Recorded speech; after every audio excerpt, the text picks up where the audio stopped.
What's up, everybody, and welcome into the unofficial start of Bowl Season 2021. Ben Heisler with the rest of the BetSided crew and Ian McMillan, Donovan Smoot, and Reed Wallach. Our guy Peter Dewey off this week. He'll be back again with us the following week. Plenty to dive into. We had a week away from college football. All of us missed it desperately. Trying to get ourselves in bowl season back over the hump. 34-35 and 1 against the spread over the course of the entire season. But this is the opportunity where we run sharp. So Ian, I'll kick things off with you. You got a matchup in the BOCA RATON Bowl between Appalachian State. They are 3-point favorites against Western Kentucky with a nice high total in this game of 67.5.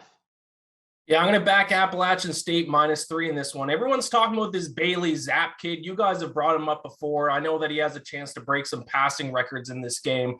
But bad news for him and bad news for anyone who wants to bet in Western Kentucky is that they got matched up with one of the best pass defenses in the country. Appalachian State ranks 6th in opponent completion percentage, 31st in opponent yards per pass attempt, 24th in sack rate, so they have a pretty decent pass rush as well, and 13th in average opponent team passer rating. So I don't know what Bailey Zapp's going to do in this game, but he has a tough matchup in front of him. I think Western Kentucky is kind of being a little bit overvalued because of him, because everyone knows about the record that he has a chance to break. So I'm going to back Appalachian State -3 in this one.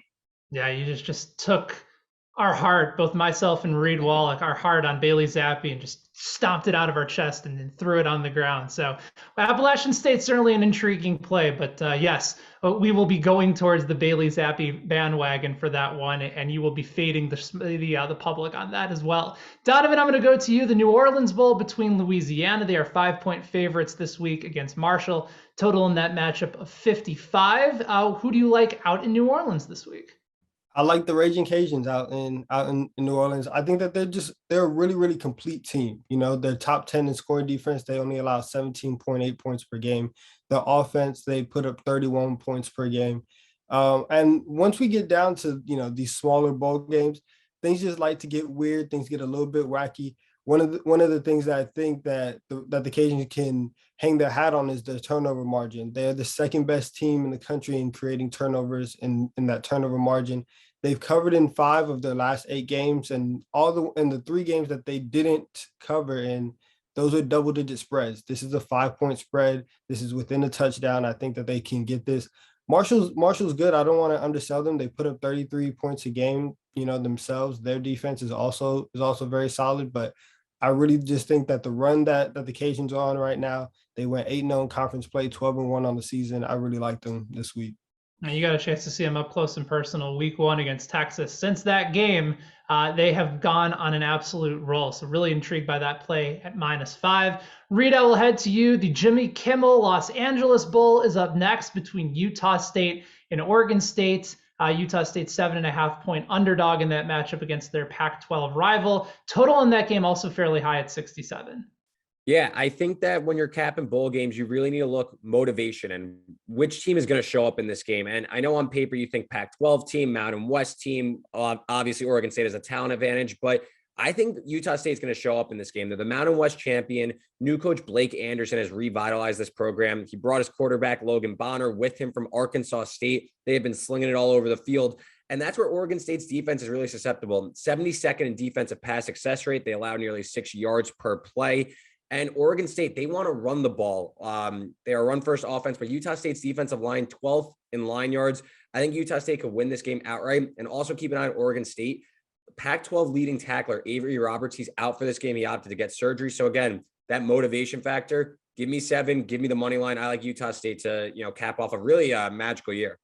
All right, so we got the Boca Raton Bowl, we have the New Orleans Bowl, we have the LA Bowl. I'm going to go ahead and break the trend here with the tail greeter Cure Bowl out in Orlando between NIU and Coastal Carolina. Huskies in this one are 10.5-point dogs against Coastal, who played in this game last year, ended up losing in overtime to Liberty. I like NIU to cover at 10.5 points. There's obviously a decisive talent discrepancy between these two games, but NIU last year, 0-6, ended up winning the MAC this year. And, in bowl games, it doesn't really matter when it comes to talent discrepancy. Like Reed said, it's about motivation. It's about opportunity.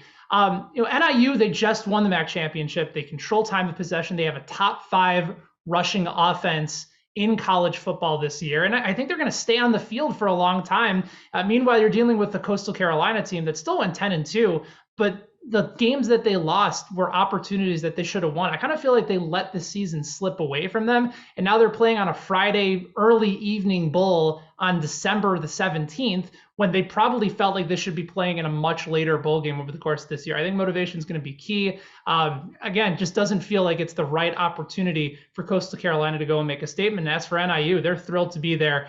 Great opportunity for them, especially to control time of possession and keep this game fairly close. So there you go, guys. That is our look at the early set of bowl games for this weekend. We'll have continued coverage on all the bowl games. You can find it by going to fansided.com/BetSided. Make sure you guys read all our different previews and content and analysis. Also, plenty more videos and discussions right here on YouTube. Make sure you guys go ahead and give it a thumbs up and subscribe as well. For the rest of the BetSided crew, I'm Ben. We'll talk to you guys next week. Until then, may all your bets hit.